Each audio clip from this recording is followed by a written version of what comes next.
Welcome back to another episode of Harmonious at Lunch, the show that fuels your business success. I'm Brandon Gano, your host and guide through the world of harmonious business growth.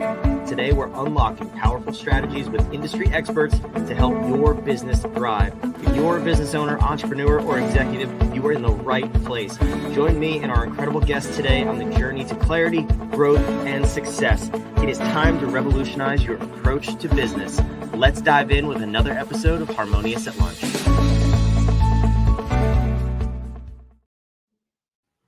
Welcome back into some more bite-sized business advice. Today's episode is going to be amazing. I can just feel it already talking with our guest behind the scenes before we start recording. And we're talking about retraining your brain. That's right. We're talking about stress, burnout, how to avoid those things, maybe how to leverage them for your success. I don't know. We'll find out. But Erin Harrington, welcome to the show and thank you for being here. Thank you. I'm thrilled to be here with you, Brandon. Thank you. So this is, everyone's heard of burnout, I think. Most of us has probably experienced it on some level. I know. We'll get there. But retraining your brain, that's an interesting topic that we're going to dive into. Can you tell me, unpack this for me. What does it mean to retrain your brain in the sense of burnout? How did you come to this topic? Well, that's a great question. So at the height of my career, I was the top sales leader at a MarTech startup that went public. So as the top sales achiever, I helped this company have a very successful IPO, which was fantastic. But then I burnt out really hard. I had pretty severe back pain, low energy, all sorts of things like this. And to the point where I actually took a leave of absence from work. And during that leave of absence, I actually went out to the wilderness. I went to Alaska and I was living in San Francisco at the time. I went to Alaska, and in that time, all my pain completely went away. And so it was my first clue that there was a relationship between burnout and the physical symptoms that I was experiencing. And so I set out on this journey over the next several years, right? It's been a couple decades, not quite a couple decades, maybe 15 years. But I set out to figure out how to retrain my brain. And a lot of it lies in your autonomic nervous system. So we have our central nervous system and we have our autonomic nervous system, and that controls emotions, it controls breathing, all the automatic processes in our life, right? And within this autonomic nervous system, there's your stress response and there's your relaxation response. And what I learned was that most high achievers actually are stuck in that stress response, which makes them less efficient. It causes burnout. It causes difficulty with relationships, all sorts of work-life imbalance, things like that. And so in the process of trying to figure this out for myself, I went down, sort of the path of learning how to retrain my brain to get into that relaxation response, which is also known as your executive response, where all the magic happens, all the great stuff happens. And so now I've been working with my clients for a number of years with these same tools and techniques, and the results are amazing. People are able to have more time for the things that they love and be more efficient and more effective and more successful, all without spinning their wheels less.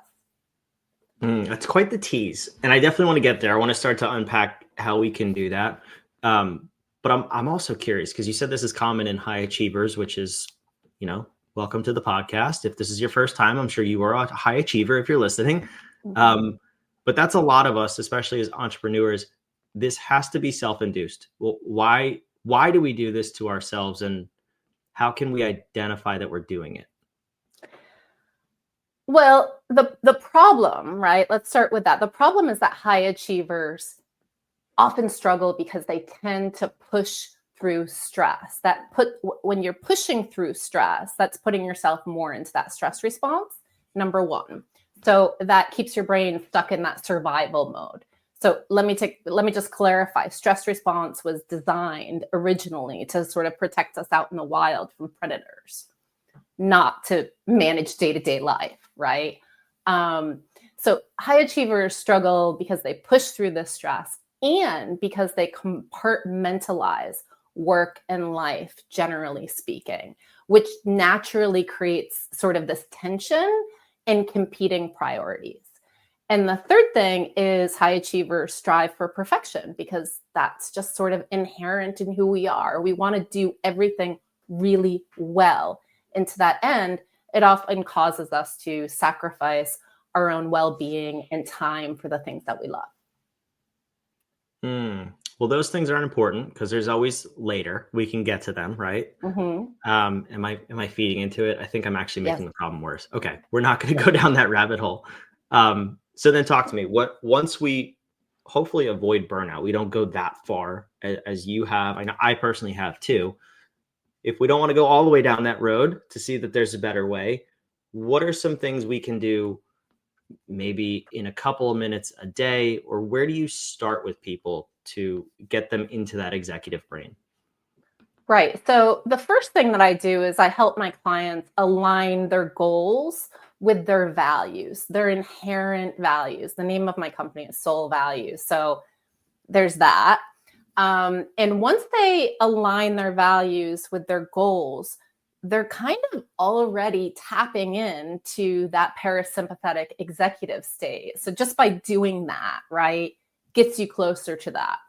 And I've also learned over the years of developing this that the more things that you do to support yourself on a daily basis, these micro actions, right, they help you get into that parasympathetic executive state. So, for example, brain dumps, right? So spend 5 minutes each morning writing down tasks, worries, things like that. That helps clear mental clutter and put it into a category off to the side and help you kind of move forward with the actions that you want. The other, another technique is, for example, so in my book, The Whole Life Planner, I have these daily pages, and on the daily pages that my clients use that take about 5 minutes, right? One of the things that is in there is distractions to avoid, right? When you consciously identify the distractions that you want to avoid, some kind of magic happens, right? Because you actually are able to avoid those distractions. And another element of this technique is I'll support myself by. So what are the things on a daily basis? Like today, for example, let's say you have a really busy day, you have a bunch of meetings, you have to type up a bunch of reports, and you have to be home for your kid's 10th birthday, right?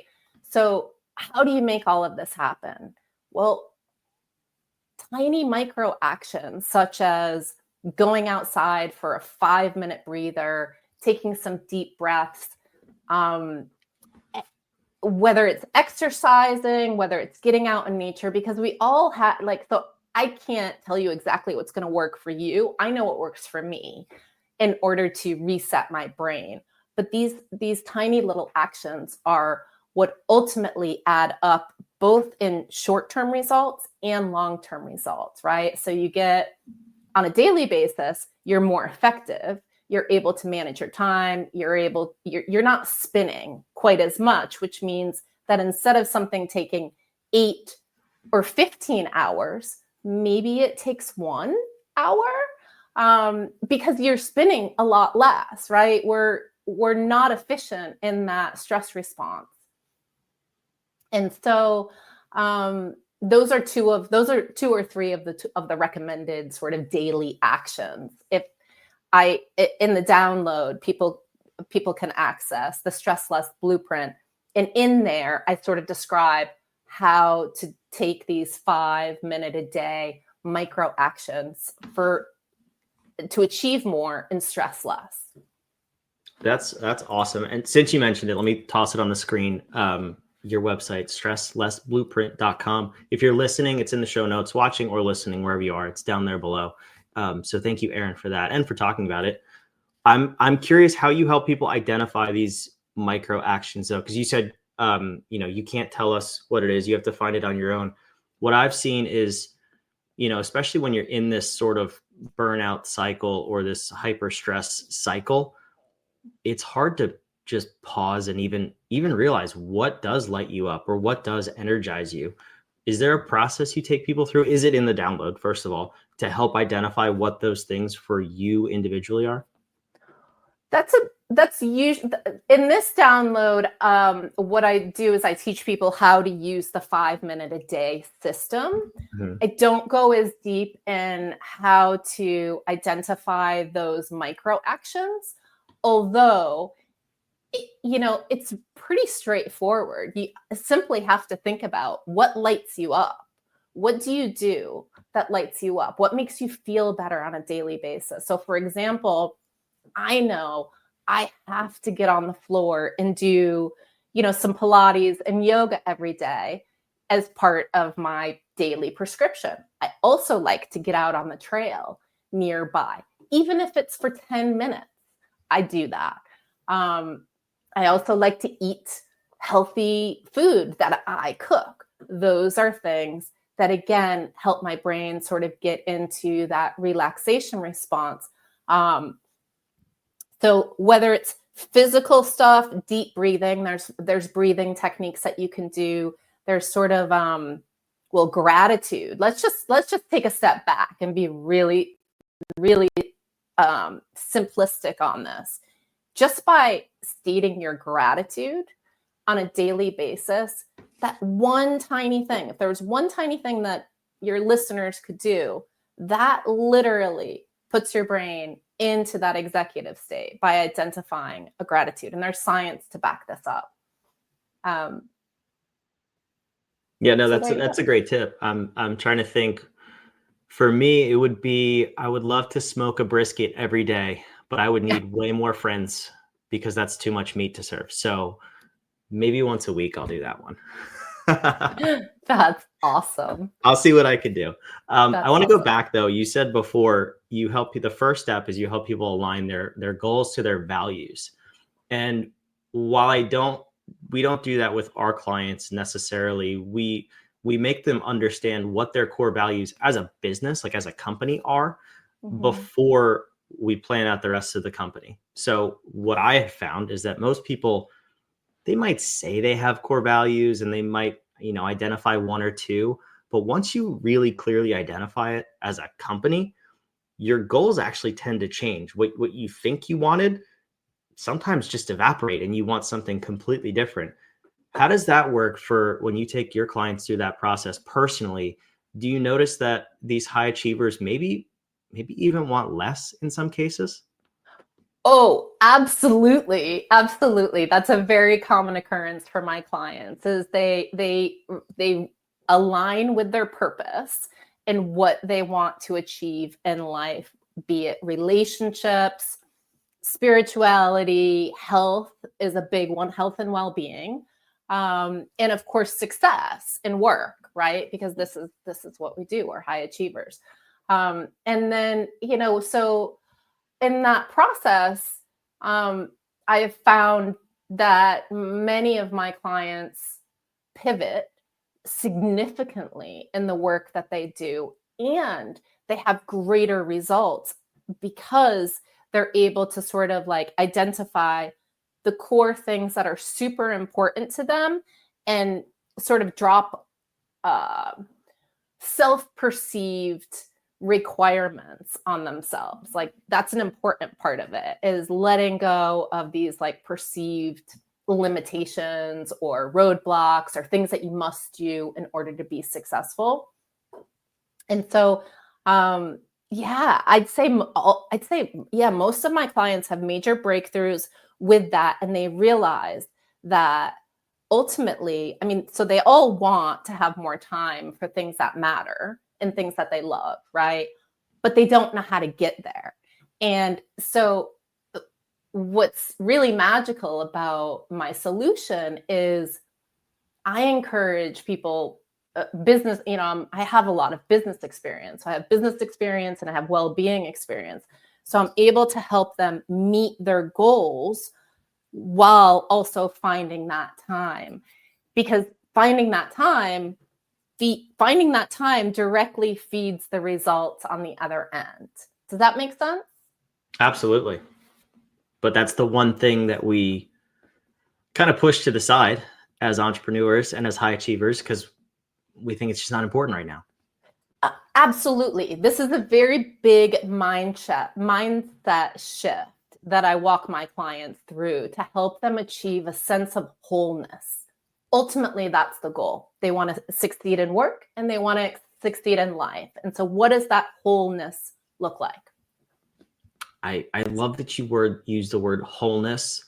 I don't know how you feel about the word balance, but I personally hate it. The word wholeness makes so much more sense, because you can't separate one from the other, right? You live and work. It's not like you can put one to the side to work and then put the other to the side to live. So yeah, thank you for that, Erin. This has been phenomenal. I love this conversation. It's so important, because I work with so many entrepreneurs who are at some level of burnout, and these simple little tools that you described, plus your Stress Less Blueprint.com, is going to be a great way for people to take that little tiny first step. If you had one question that you wanted the people listening to this show, to ask themselves so that they could take action on this, or just maybe evaluate where they are in their lives and their business right now, what would you want them to ask as a takeaway from this episode? I would want them to ask themselves what does the concept of whole life harmony look like for them? So forget any limiting thoughts. What does that concept of wholeness look like in an ideal for you? Because it is achievable. It's achievable for every single one of us. And in fact, it's far more achievable than we believe through these simple hacks. So I would ask them that, like, what do you want? Because you can have it. I love it. And just for the record, I happen to be looking at Erin's website right here, the Stress Less Blueprint. It says work-life harmony on there. She did not change the language because I said I hate the word balance, or to fit in with this show. So Erin, thank you so much for being here and for being an amazing guest. Thank you. It's been a great pleasure. I appreciate it, Brandon.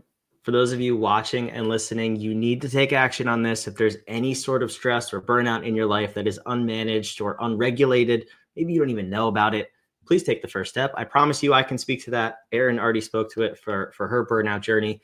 It's the real deal. And don't go down that path if you can prevent it. There is a way to achieve harmony. Excuse me, I'm so used to saying harmony in business and life. And that's what this whole show is about. So subscribe. We want to see you back tomorrow. We put out 5 episodes a week to help you build a more harmonious, there it is, business and life. We'll see you tomorrow.